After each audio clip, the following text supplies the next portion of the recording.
Hello and welcome to English with Jimmy. Today we'll talk about the simple future. Okay.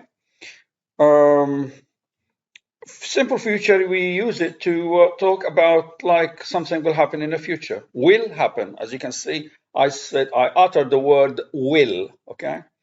And normally it's spontaneous. It's not like planned. It just, you speak about it while you're talking. Okay. We talk about an action or condition that will begin and end in the future. All right, that's what we are using the simple future for. We use shall and will and be going to uh, um, as auxiliary verbs for future simple. Okay, like assistant, they assist, they give indication. Going to or be going to is not a tense, by the way, okay? It's go plus ing plus to, preposition no. It is a special structure, kind of structure, okay, that we use to talk about the future. So remember that, guys, okay? Special structure.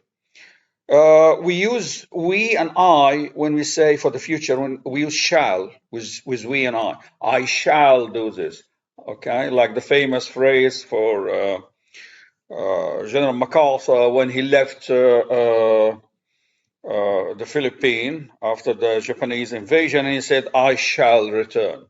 And we also use will. We shall. Okay. We use will with he and she and it and you and they. So I and we use shall. That's for formal letters and so on. But normally it's okay. It's acceptable if you say I will or we will. Okay. For positive future, we can here's an example. He will come. Subject and will and verb. That's it. Very simple. For negative, he will not come. And for a question, will he come? Just an example. And obviously you can like write many examples similar using different pronouns and so on. Using will and going to, the format for it is like a subject plus will plus verb plus an object. So we say he will travel to London. Okay, he is subject will, and then the verb travel, and then to London preposition plus a noun. Or we can say he is going to school. He is going to school.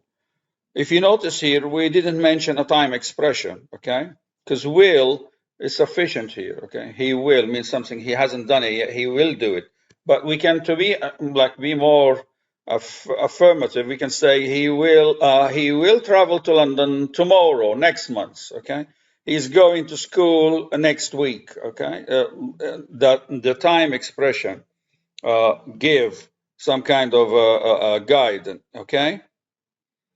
To that it is about the future. Here we're using will and going to, all right? Here another example, he is going to eat, okay? So we got subject and verb to be is and going, okay? Going, which as we said, is special structure.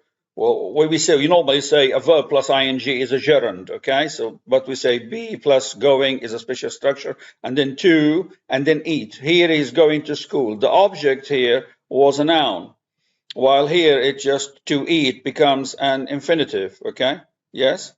So we said a verb plus ing gerund, and to plus a verb is infinitive. So we have to plus infinitive. So these are the examples we have for the formats, okay, for normal use of future simple, okay.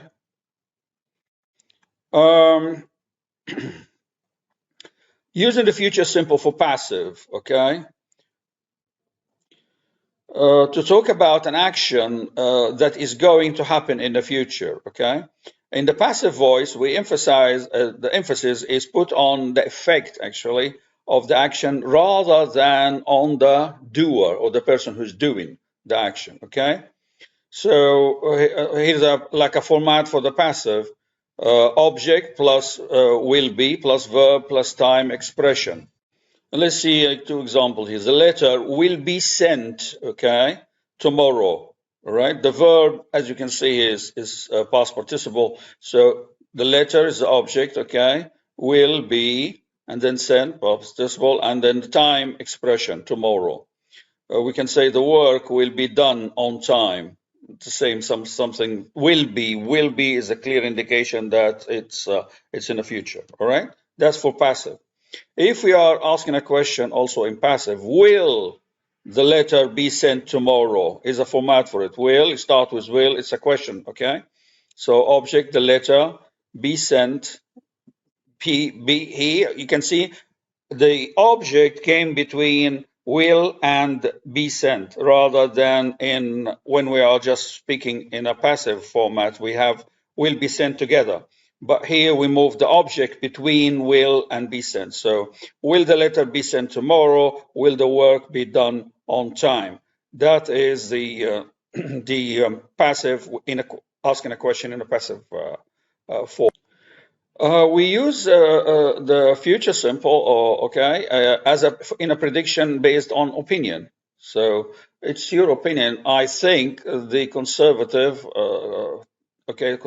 will win the next election. That's an opinion. He's got no information. He just, he thinks, okay? And you can do a prediction based on what you see or a certain information. So if someone knew got certain information about what will happen in the future, I think that the conservatives will win the next election. Which we can change and we say, I am sure the conservatives will win the next election, okay? Because you got information, you're certain about what will happen in the future there, okay? So it could be an opinion, I think, or it could be, I'm sure, okay? The conservatives will win the next election. Or it could be a fact, like the sun will rise tomorrow. It's something that happens every day, okay? So it could be a fact, it could be an opinion, or it could be some information that you knew that will happen in the future, and you expressing a certain view about it. Okay. Here are some example of future simple. This year, Jenny will read War and Peace. Okay. It will be hard, but she is determined to do it. Okay. They will play football in that field. April will prefer coffee to tea. Bob or Robert, okay, will go to the library tomorrow. We will go shopping in that market this Monday. Okay, we will watch a movie in this simplex. Okay, on next Friday. These are just some examples. Okay, of using will to talk about a future simple. That's it, really. It's not that complicated, guys, as you can see. Very, very easy. So as we said, the future or the simple future, talking about things that haven't happened yet, that we're speaking spontaneously, okay, at the time of speaking spontaneously. We use it to talk about a condition that will begin and end in the future. Don't forget that, okay? We use shall and will and be going to. Don't forget that. Shall and will with we and I, and going to as a special structure, and will with he, she, it, you and they. Positive, we talked about it in, he will come, okay, without a time expression, and he will not come in a negative, and in a question, will he come? We talked about the formats that we use, okay, with subject and will and verb and object. We could have a time expression as well, so we can say he will travel to London next month. We can add time expression if we want, okay? One, and another one is going to, and we used it with a noun, going to school, or going with an infinitive, okay, going to. We also said some information about using the future simple for passive, okay? Object plus will be plus verb plus time expression if we want, okay? The letter will be sent tomorrow. And we used it also for questions. Will the letter be sent tomorrow? Okay, that's easy. We also talked about the types of future simples, the type of the sentence itself, not the structure. For opinion, if I think something will happen, I think. If I got information and I'm sure, I say I'm sure. Okay. So there's a difference between I think and I'm sure, that here you got an opinion and here you got certain information. Also about facts, natural facts. Okay, something, the sun will rise. Okay, if just it's just a fact of life that like a phenomenon, natural phenomenon, so how it keeps occurring. And we got some examples, yeah, of the future simple. As you can see, guys, it's not that complicated. It's very simple. It's just we're talking about, okay, I will leave tomorrow. Okay, I'm going to school. Okay, or I'm going to eat. Very, very simple. Not that complicated. That's it, girls and guys. And I thank you.